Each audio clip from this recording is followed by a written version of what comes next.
ዝም ያለ ነፃ ወጣ። ይህን ምላስህን ያዝ።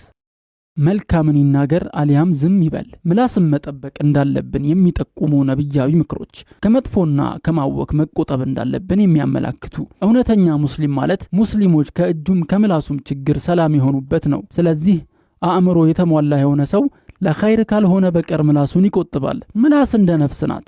በሐቅ ነገር ካልጠመድካት በውድቅ ነገር ትጠመዳለች። በሐቅ ነገር መጥመድ ማለት በዚክርና ዱዓ ቁርአንን በማንበብ በመልካም በማዘዝና ከመጥፎ በመከልከል ዕውቀትን በመማርና ወደ አላህ በመጣራት መጥመድ ማለት ነው። ይህ ካልሆነ ግን በሐሜት ወሬ በማዋሰድ በውሸት በሐሰት ምስክርነት ባጢልን በማሰራጨትና በአላህ ላይ ያለ ዕውቀት በመናገር ትጠመዳለች።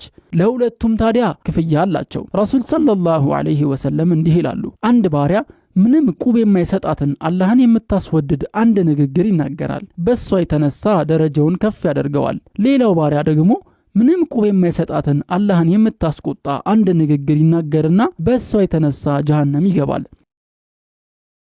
ከምላስ የሚወጣ ሁሉ ይጠባበቁታል፣ ይጻፋል፣ ይሰበሰባል፣ ይጠበቃልም በምንዳው ቀን እንዲሰጠው ዘንድ ወይ የኸይር ምንዳና ደሞዝ የሚመነዳበት ወይ ደግሞ በመጥፎ ወንጀል ቅጣት የሚመነዳበት።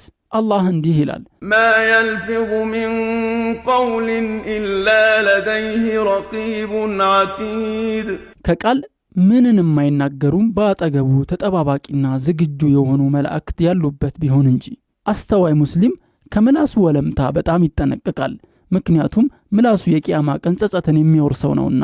ምንኛ የከበደ ክስረት ነው የሰራው መልካም ሥራ ወደ ሌላ ሰው ሚዛን ሄዶበት ማየት። ረሱል ሰለላሁ ዐለይሂ ወሰለም እንዲህ ብለዋል፣ ድሃ ማለት ምን እንደሆነ ታውቃላችሁን? እኛም ድሃ ማለት እኛ ዘንድ ዲርሃምም ይሁን መጠቃቀሚያ የሌለው ነው አልናቸው። እሳቸውም ከኡመቴ ድሃ ማለት የቂያማ ቀን ሰላት፣ ጾምና ዘካ ይዞ ይመጣል።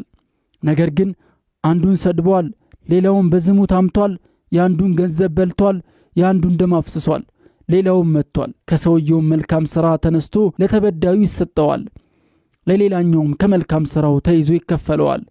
በሱ ላይ ያለበት ዕዳ ከመከፈሉ በፊት መልካም ሥራው ካለቀበት የነሱ ወንጀሎች ተይዘው ወደሱ ይጣላሉ፣ ከዚያም ወደ እሳት ይወረወራል አሏቸው።